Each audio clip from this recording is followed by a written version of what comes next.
Your thoughts on some of the information that was presented today by the city, Dubuque Main Street, and GDDC regarding their efforts for the north end?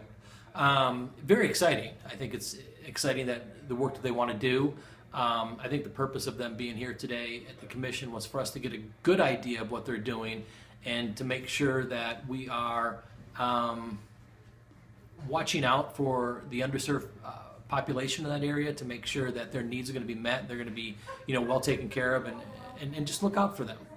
Okay. And so, I guess, how do you feel about, I guess, some of the comments or maybe assurances that were made along those lines? Questions about this leading to gentrification and potentially inadvertently pricing people out of the area. I guess, how did you feel about the responses to those concerns?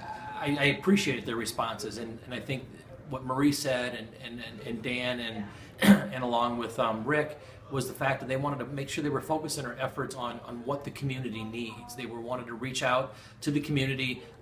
What does the population want that lives in the north end or lives within that area? What services are they in need of? What types of businesses?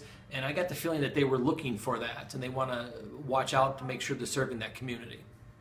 So again, the purpose really of the change program, or that one aspect, talking about taking care of really substandard properties. Can you talk about how they would be targeted?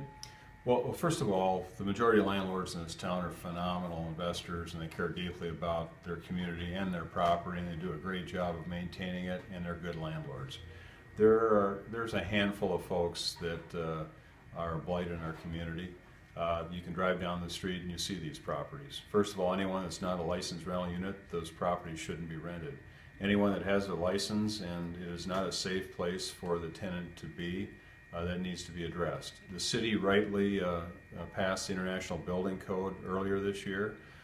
We will support the city in doing surveys of housing stock in our community to make sure it meets that International Building Code. So if there's a rental unit that's substandard, that's unsafe to be in, that has repeated police calls, that's a magnet for crime and has a negative impact on our neighborhood, we want to do what we can to shut it down, to rehab it, and convert it to single-family ownership so that it improves the neighborhood.